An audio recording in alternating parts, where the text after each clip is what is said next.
listened to a bunch of guys last night there. That's where they talked for an hour and a half and didn't give no call sign. Well, I don't think it's the biggest issue. I don't think that's really a major problem in amateur radio, but nonetheless, we are supposed to identify in 10-minute intervals. They're not, this new observer group is not,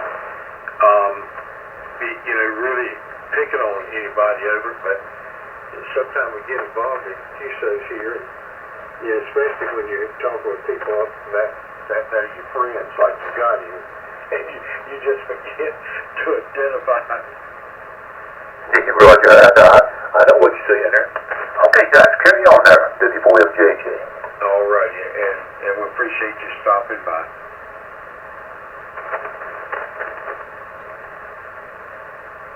He said his call sign was WM4JJ. W4MJJ. Okay. W4MJJ. Roger. W4MJJ. No good. And I'm in Salisbury there. First one is Jim, Juliet Indian Mike. And he's up there in North Carolina. Yeah, he sounds like a good old North Carolina person. I've got transplanted up north there for 12 years, man. That's why it's just too darn cold for me up there. Anyhow, I've had really good results with the Antron 99.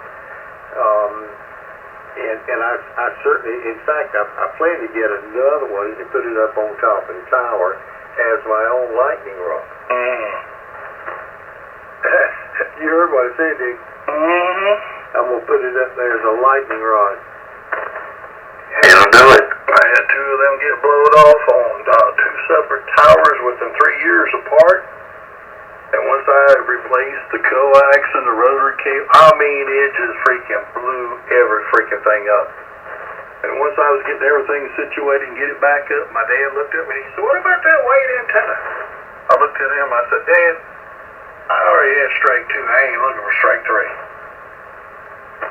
Yeah, that's interesting, and I'm not sure that I really understand why people have that much problem. Now, I did have the dual band antenna on top of my tower that get blown to smithereens. I joke with people about it, say, about 3 months after that happened, a guy sent me the rest of my antenna, and he lived down at Myrtle Beach.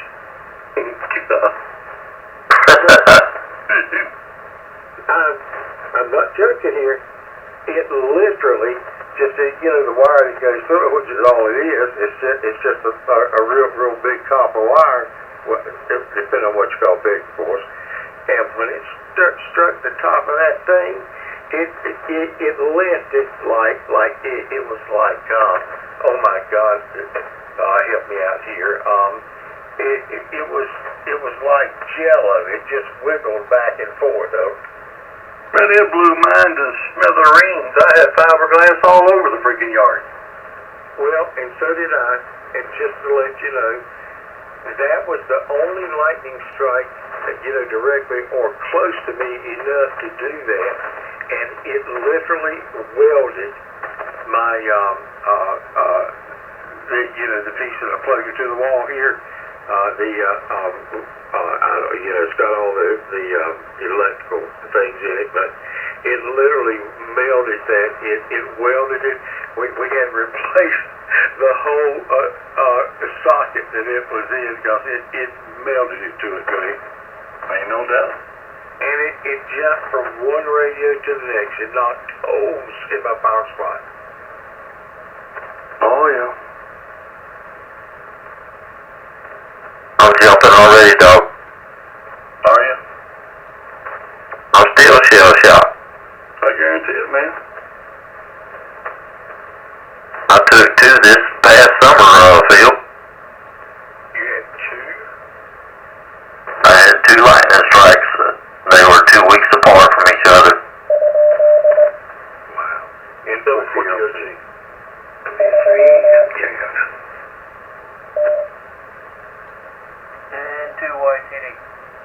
Well, Good morning, Steve. I'm in the house. Good morning to all.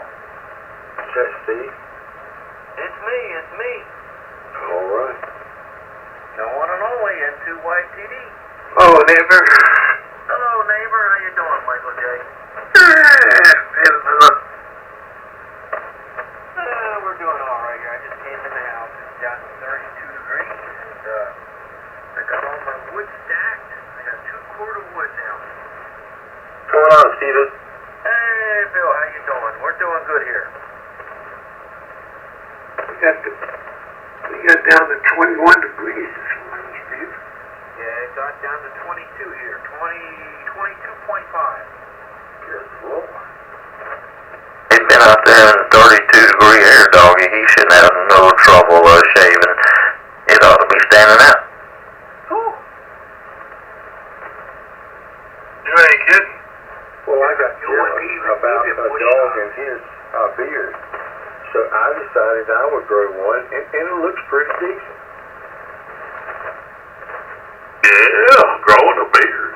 Hey, this time of year, the way this weather is, it gets cold. I don't know, dog. You were saying last night that we're going to have a hard winter. The next couple of days, they're going to give our local winter forecast. I reckon it's going to be about the same as yours. So I think I'm going to hold off on the shaving. Grow a beard, man. Grow it. Yeah. I'd like to see that. All going to use a cigar. Oh, I don't know about that now. I've had, long whiskers, halfway down my belly, and I'm going to tell you right now, when you get that little nub right there and you try to fire it up, and you start smelling something smells kind of funny there, and you realize your mustache is on fire, it don't work out too good. Then you get like me, you get too close to the fire and throw the wood on the fire, and you'll start seeing some hairs. And I burnt half of my freaking full-man shoe off one time down at the bowling alley, and somebody said, man, the damn whiskers are on fire. Man, I started patting and carrying on, and I had half of my freaking full-man shoe done burned up. Yeah, but was that the cigar or was that the beer? Oh, no. It was definitely the little stubby cigar I was trying to light. You were trying to get the last end. Yes, sir. It won't none to go to waste. Bill, I want to tell you something, buddy. This is a rule that I had for a long time. And when we, bowl on a men's commercial league and it's all about the money, ever since I've had my team and I was a captain of the team, one rule I set: no drinking until it's done. No loud, no beer, nothing until the last ball is throwed. Well, that makes sense. I will tell you right now, some of the old boys I used to, bowl with and all there, if you let them drink and stuff while we was kind of, trying to win the games, they'd be drunk by the time they got into the third game.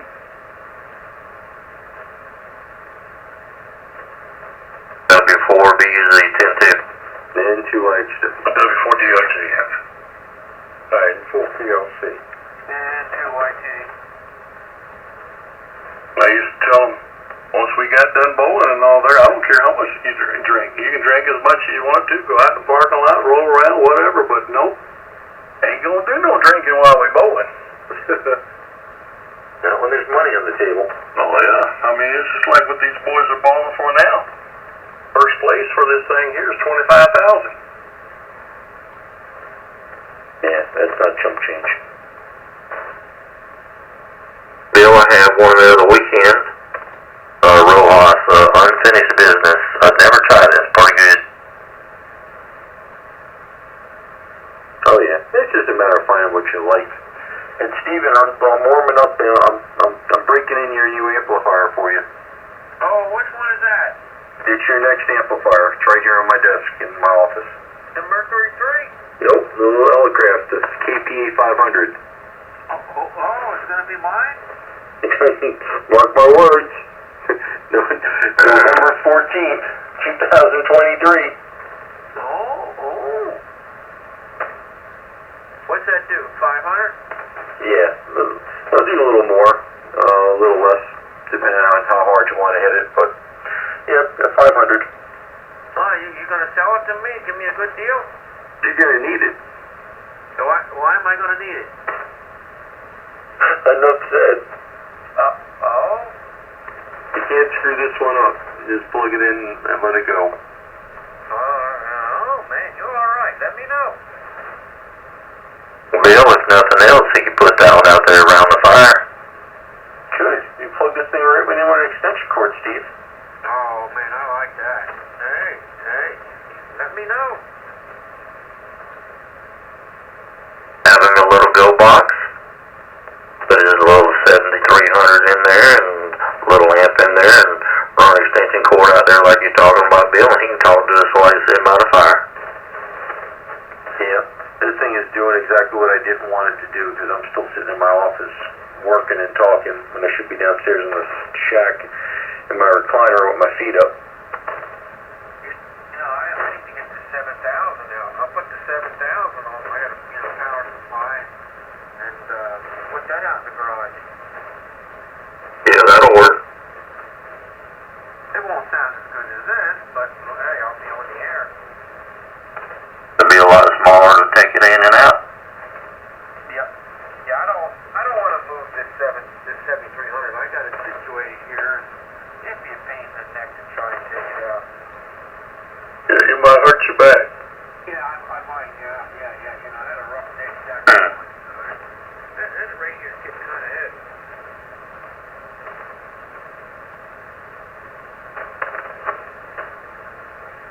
Well, Steve, I'm looking forward to seeing you with a beard.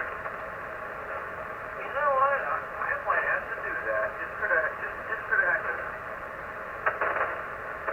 It's probably been, I don't know, shoot, dog, 8-9 years since I had my Willie beard.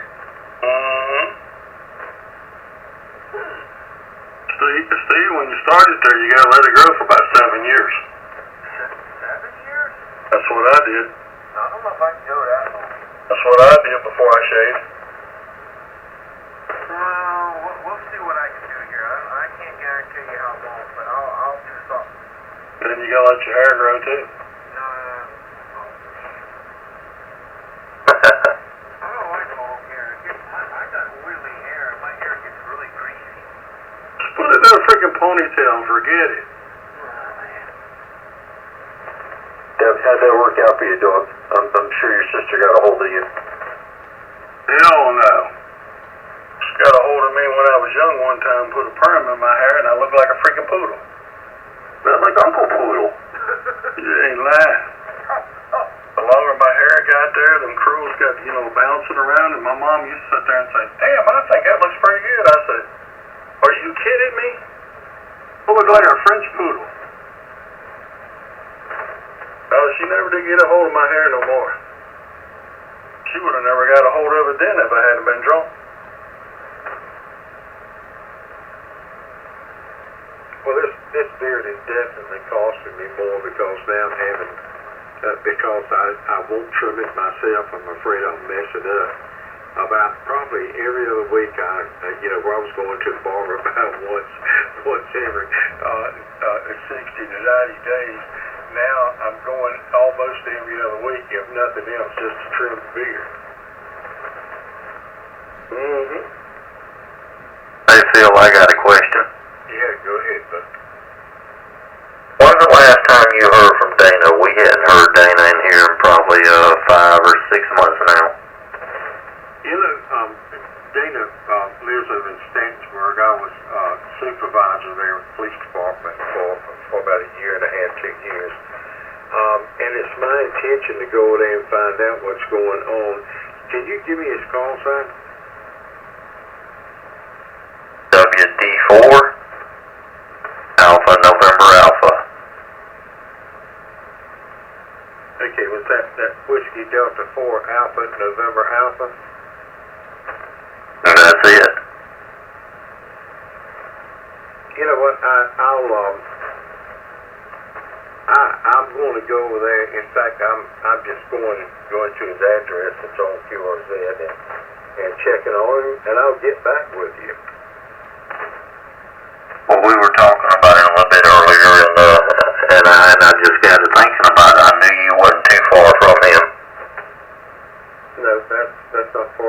you know, it's within Wilson County for us. And it's 58, yeah, I'll run over there and see if I can put my hands on it. Alrighty. It took take me about 10, 15 minutes to get there and 10 to 15 minutes to get back.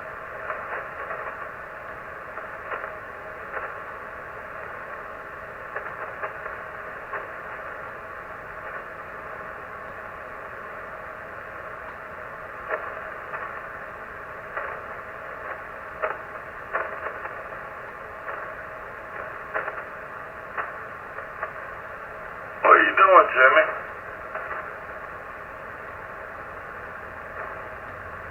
Uh-oh.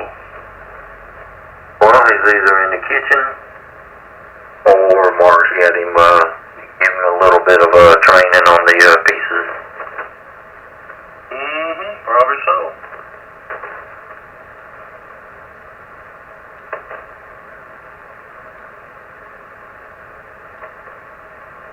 Well, I'm gonna have to get with the police department over there because Dana's got a PO box, and of course they know exactly where it would be by a PO box, or at least they know where the person lives and has that has post office box.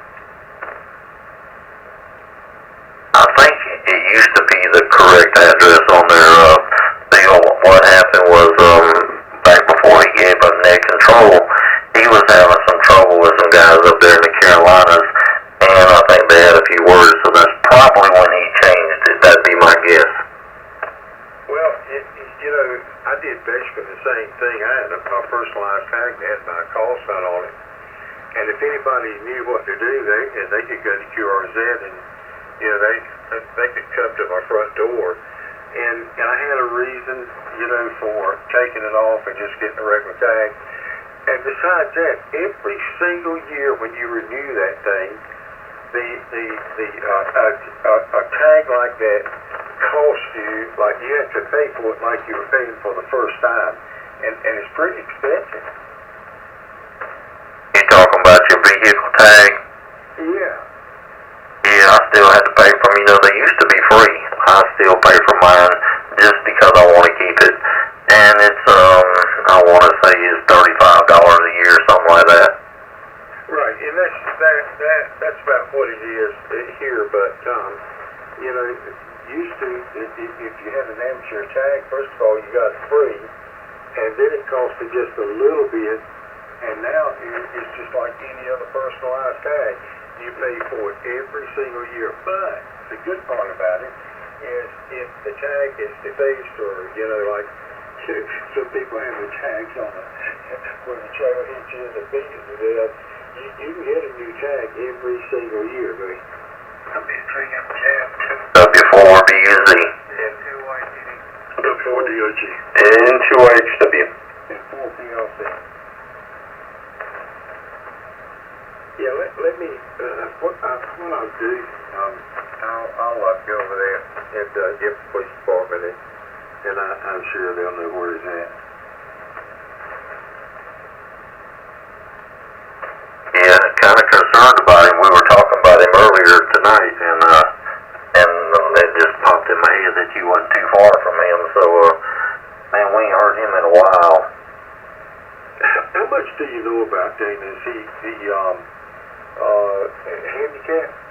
Well, I know he struggles with pain. What is it, doggy? Can you remember what it is? I'm not sure exactly what causes his pain, but he lives with pain every day there, Phil.